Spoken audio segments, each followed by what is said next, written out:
बाबा कुठे बाहेर निघालाय?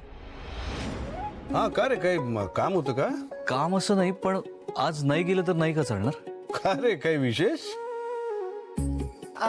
बाबा मी तुमच्यासाठी एक खास सरप्राईज रेडी केलंय. अरे बापरे, सरप्राईज? कसलं सरप्राईज? आज बर्थडे आहे ना तुमचा. अच्छा, म्हणजे वाढदिवसाचं कौतुक आहे तर.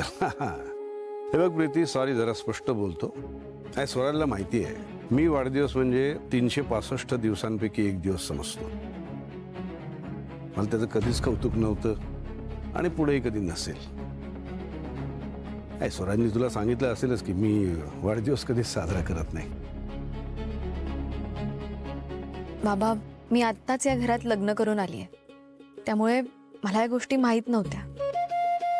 मला खरंच कल्पना नव्हती की तुम्हाला बर्थडे सेलिब्रेट केलेला आवडत नाही. पण बाबा, आपण आपल्या आयुष्यात नेहमी नवीन गोष्टी करत राहायला पाहिजे ना. म्हणजे मी असं म्हणत नाहीये की तुम्ही तुमच्या सवयी मोडल्या पाहिजेत किंवा बदलल्या पाहिजेत. मी फक्त एवढं म्हणते की मी जे तयार केलंय ते एकदा बघा ना. म्हणजे तुम्हाला जर नाही आवडलं ना तर मी पुन्हा नाही करणार.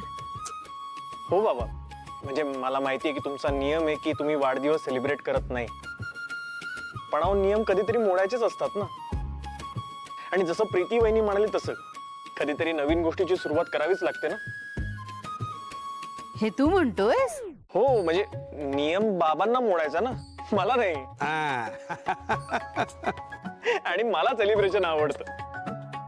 बाबा, तुमच्या बर्थडेसाठी मी जी काही तयारी केली आहे ती जर तुम्हाला आवडली नसेल तर I am really very sorry. म्हणजे मी तुम्हाला फोर्स नाही करणार. बरं बरं बरं, ठीक आहे.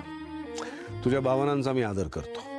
आता तू एवढं सगळं प्रेमाने केलंयस तर नाही कसं म्हणू मी.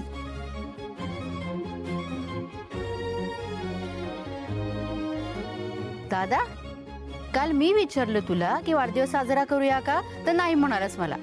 आणि आता सुनबाई म्हणतात तर लगेच हो.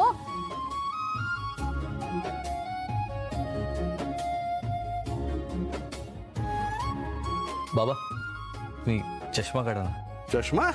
प्लीज प्लीज काढा ना. अरे काय लावलंय तुम्ही हे सगळं? मी काय तर लहान आहे का? अरे आज तरी माझ्याशी लहान मुलासारखं वागू नका. 1 वर्षांनी म्हातारा झालोय मी आज. हे घ्या. आता काय बापरे, कठीणच आहे सगळं.